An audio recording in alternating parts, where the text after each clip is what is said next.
শক্তিটা কমপ্লিটলি বিদেশি শক্তিদের দ্বারা মদতপুষ্ট হতে পারে। এভাবে সংবাদ মাধ্যমের কর্মীদেরকে মেরেছে, রক্তপাত করেছে এবং প্রাণঘাতীর চেষ্টা করেছে, তার বিরুদ্ধে ব্যবস্থা, যাদের ভিডিওতে দেখা গেছে তারা গ্রেপ্তার হয়েছে। এদের সঙ্গে ককরোচ পার্টি, নিট আন্দোলনের কোনো সম্পর্ক নেই। এরা কমপ্লিটলি জামাতি, মৌলবাদী এবং ভারতবর্ষকে দুর্বল করতে চায়, অশান্তি করতে চায়। এরা গুন্ডা দমন আইনে ব্যবস্থা হবে। যদি মনে করেন বিদেশি শক্তির হাত আছে, বিদেশ থেকে গিয়ে তাদের ধরিয়ে আনুন, মিটে গেল।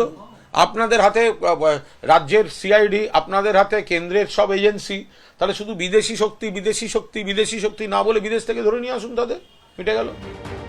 ধৃতদের এদিন ব্যাংশাল আদালতে তোলা হলে সরকারি আইনজীবী দাবি করেন, সিপিএম, এআইডিএসও সহ আরও বেশ কিছু ব্যানারে বেআইনি জমায়েত করা হয়েছিল। ওরা অনুমতি চাইলেও সেই অনুমতি দেওয়া হয়নি। উত্তেজনামূলক বক্তব্য দিতে শুরু করেছিলেন। এরপর পুলিশ আর সংবাদ মাধ্যমের কর্মীরা আহত হলেন, কারণ লাঠি চালানোর পাশাপাশি বোতল, পাথর ছোড়া হয়েছিল। সরকারি সম্পত্তি নষ্ট হয়েছে। আইন মেনে আন্দোলন করার পাশাপাশি শান্তি রক্ষা করাও উচিত ছিল, যেটা ওরা করেননি। ধৃতদের হেফাজতে চেয়ে সরকারি আইনজীবী আরও জানান, 14 জনকে গ্রেফতার করা হয়েছে। এই মামলায় 121-এর 1 ধারায় মামলা রুজু করা হয়েছে। এটা জামিন অযোগ্য। এছাড়াও সরকারি সম্পত্তি নষ্টের মামলা রুজু হয়েছে। এছাড়াও 10 বছরের সাজা হয় এমন ধারাও রয়েছে। 9-এর 15 West Bengal maintenance of public order অ্যাক্টে মামলা রুজু হয়েছে। অন্যদিকে জামিনের আর্জি জানিয়ে অভিযুক্ত পক্ষের আইনজীবী দাবি করেন, যারা গ্রেফতার হয়েছেন তারা দেশবিরোধী নন, তারা জঙ্গি নন। ডরিনা ক্রসিংয়ে মিটিংয়ের অনুমতি ছিল, পুলিশ ছিল, তাও বলা হচ্ছে যে প্রভাবিত করা হচ্ছিল বা উস্কানি দেওয়া হচ্ছিল। প্লাস্টিকের বোতল নাকি বাজেয়াপ্ত হয়েছে, সেটা বিপজ্জনক অস্ত্র নয়। পুলিশ আহত হননি, সাংবাদিক আহত হয়েছেন। অভিযুক্ত পক্ষের আইনজীবী আরও দাবি করেন, দিল্লিতে কেন্দ্র সরকার সব এফআইআর তুলে নিয়েছে, তাহলে কি রাজ্য সরকার কেন্দ্রকে মানে না? ধৃতদের হেফাজতে রাখার মতো কিছু হয়নি। বিষয় আমরা তুলে ধরিয়ে দেখালাম। এফআইআর বাইরে অতিরিক্ত মাত্রায় অবাঞ্ছিত কথাবার্তা, বিভিন্ন ইস্যু ধরে তুলেছেন।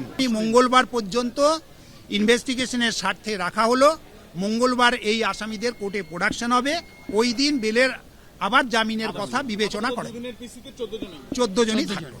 সব পক্ষের বক্তব্য শোনার পর ধৃতদের 2 দিনের পুলিশ হেফাজতে নির্দেশ দিয়েছেন বিচারক। জুতো খুলে এই ছবিটা কি আছে, আমি কোথা থেকে এসেছে সেটা আমরা বলতে পারি। এটা উনি আছে। অশান্তির ঘটনায় আগে 11 জনকে গ্রেফতার করা হয়েছিল, আর শনিবার রাতে আরও 3 জনকে গ্রেফতার করে পুলিশ। ধৃতরা হলেন গড়েয়ার বাসিন্দা শাহবাজ খান, রাজাবাগান এলাকার বাসিন্দা শেখ মোহাম্মদ সালমান হোসেন ও ভাঙড়ের বাসিন্দা মোহাম্মদ জহিরুদ্দিন মাল। এবিপি আনন্দ, এগিয়ে থাকে, এগিয়ে রাখে।